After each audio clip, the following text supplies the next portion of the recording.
দর্শক বইমেলায় আছেন সহকর্মী অনুপ পিয়াল, সরাসরি যুক্ত হচ্ছে তার সাথে। অনুপ, বইমেলায় শিশু প্রহরে শিশুদের উপস্থিতি কেমন দেখছেন? এছাড়া এবারের বইমেলায় শিশুদের শিশুতোষ বই কেমন এসেছে জানাবেন আমাদের।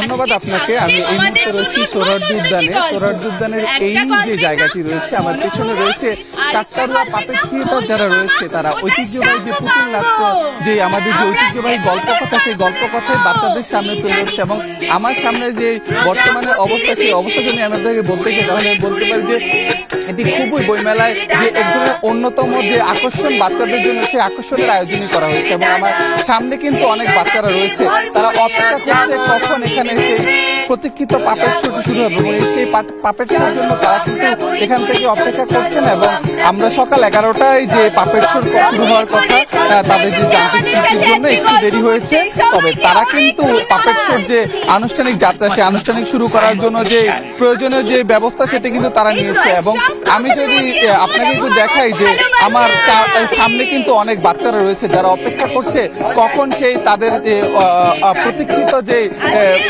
পাপেট শোটি হবে, সেই পাপেট শোর জন্য তারা অপেক্ষা করছে। এবং অপেক্ষমান বাচ্চাদেরকে কিন্তু আমরা দেখতে পাচ্ছি তারা কিন্তু অনেকটাই আনন্দের সাথে, তারা কেউ হাত নেড়ে নেড়ে তারা গানের সাথে সাথে তারা তাল মিলাচ্ছেন, আবার কেউ রয়েছেন তারা মাথা নেড়ে নেড়ে তারা তাল মেলাচ্ছেন গানের সাথে।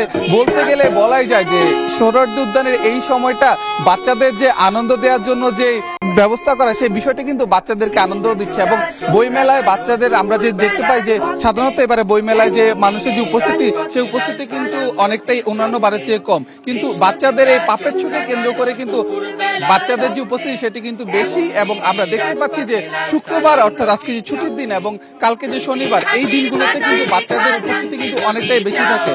এবং 15 তারিখে যে বইমেলা পর্যন্ত রয়েছে, সেই দিন পর্যন্ত কিন্তু বইমেলার যে আয়োজন চলবে, তার পাশাপাশি কিন্তু এই পাপেট শো চলবে। সোহরাওয়ার্দী উদ্যানের এই ছিল আমার কাছে সর্বশেষ। অনুপ, আপনাকে ধন্যবাদ।